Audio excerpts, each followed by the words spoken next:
All right, here it is, Vancouver versus Victoria. Two amazing cities in Canada with completely different lifestyles. But how do you choose? You take the blue pill, the story ends.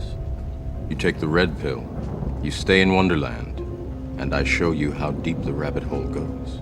Today, I'm breaking it all down. Costs, climate, jobs, outdoor adventures, and more. Make sure you stick around to the end of the video because I'm going to give you a little secret that a lot of people use to solve the problem of Vancouver versus Victoria. We'll kick things off in this video with geography and accessibility. Vancouver is on what we call in the island the mainland, giving it access to a lot more of the amenities that you wouldn't get on Vancouver Island. It's a quick trip to the Okanagan, to Whistler, and some very beautiful destinations. Not to mention, Vancouver is home of an international airport that really connects you to anywhere you want to go in the world. If you live in Victoria, you usually have to fly through Vancouver and YVR in order to get to your destination. Now, Victoria is on Vancouver Island, and you're looking at about an hour and 45-minute ferry ride from the mainland to Victoria. But when you factor driving to the ferry, loading on the ferry,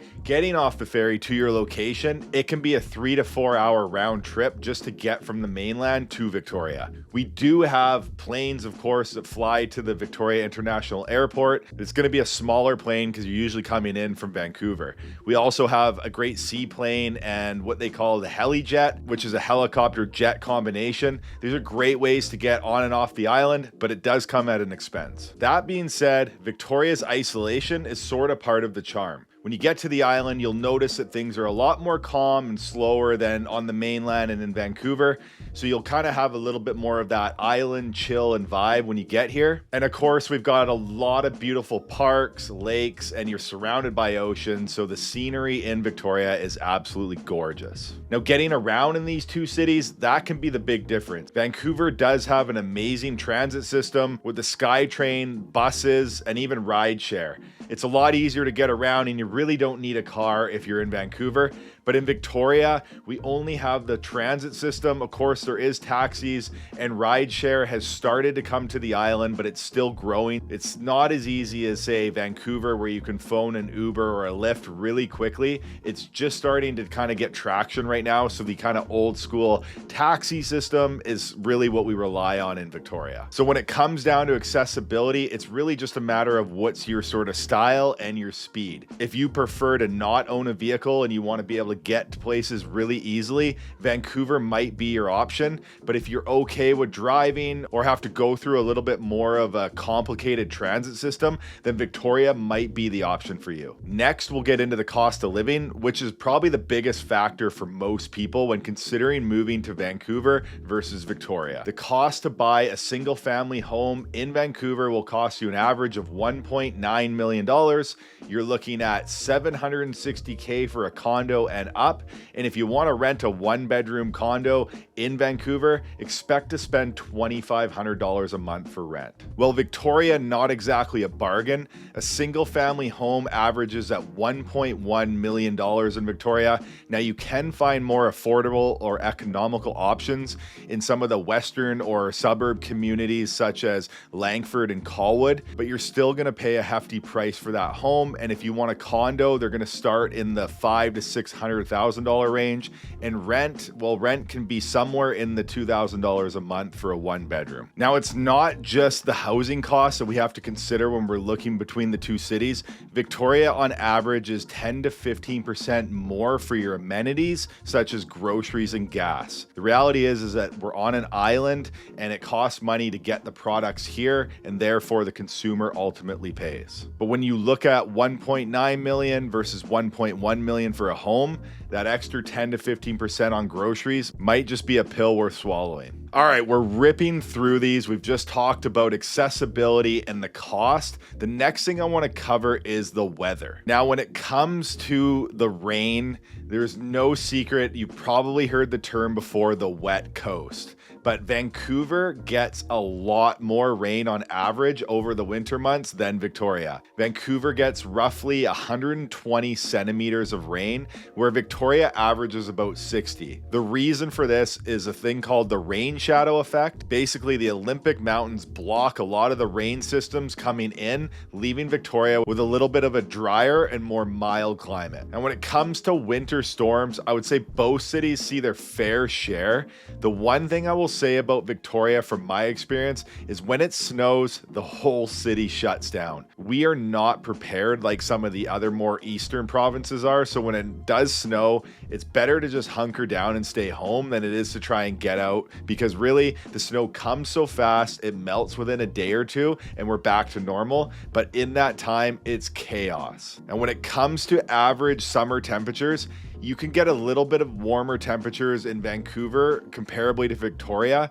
I guess that's just maybe the way everything's situated and the offshore breeze that we get. And I guess Vancouver being more densified with larger buildings, it can feel a lot hotter in downtown Vancouver than Victoria in the middle of August. So are you more about the sunny, mild weather year round, or are you okay with a little bit of rain for the trade-off of the hotter summers? Leave a comment below. I want to know what you think. Lifestyle is really where the two cities stand apart. Vancouver is a vibrant, diverse city that attracts professionals from all around the world. It's a hub for arts, culture, and nightlife. Victoria, on the other hand, it's a bit more relaxed. It's kind of known for the retirement type demographic. Now, there is a saying that I hear all the time. It's newlyweds and newlydeads. I suppose that's what a lot of people say about Victoria. However, we are starting to see an increase in younger population moving to the island, probably because the cost of living is so much more affordable. So it's going to attract more entrepreneurial type people that want to actually own a home and start building a business. One thing to note about the nightlife is Victoria, it's quieter, so we shut down earlier. You'll see a lot of places close at midnight or 1 o'clock versus downtown Vancouver often has things going late into the night. So if you're a night owl that loves to get out and party, you're probably going to prefer the big city versus Victoria. Finally, let's talk about jobs and the economy. Vancouver is a global hub for industries like tech and finance. Big names like Amazon and Microsoft have offices in downtown Vancouver, making it a magnet for startups. Victoria's economy, on the other side, is much smaller and more specialized. Government jobs, tourism, and education dominate. So if you're in one of those fields, Victoria offers stability and a work-life balance that's hard to beat. Now, unemployment rates, both cities are fairly competitive, but really Vancouver just has a larger job market. That's all it comes down to.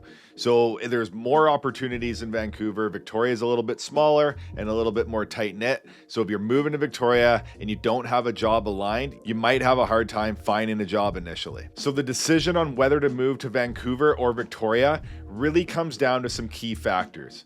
If you like the idea to be able to just get in your car and drive, and you like the idea that there's way more job opportunities, but you're gonna pay a premium for a home, then downtown Vancouver is probably your best choice. And if you're looking for a more relaxed lifestyle with a little bit less options when it comes to employment, but then you get a more affordable house, then Victoria might be the spot for you. And believe it or not, surprisingly, a lot of people live in Victoria and travel to Vancouver weekly or daily for work. We've got Harbour Air seaplanes and Helijet that flies from downtown Victoria's harbor to Vancouver's harbor daily. So you might just find the perfect job that pays well in downtown Vancouver, and then you can fly home to your more peaceful, relaxing place on the island in Victoria. As always, thanks for watching. For more videos on real estate tips and strategies across Canada, please remember to like and subscribe to this channel. We'll see you on the next one.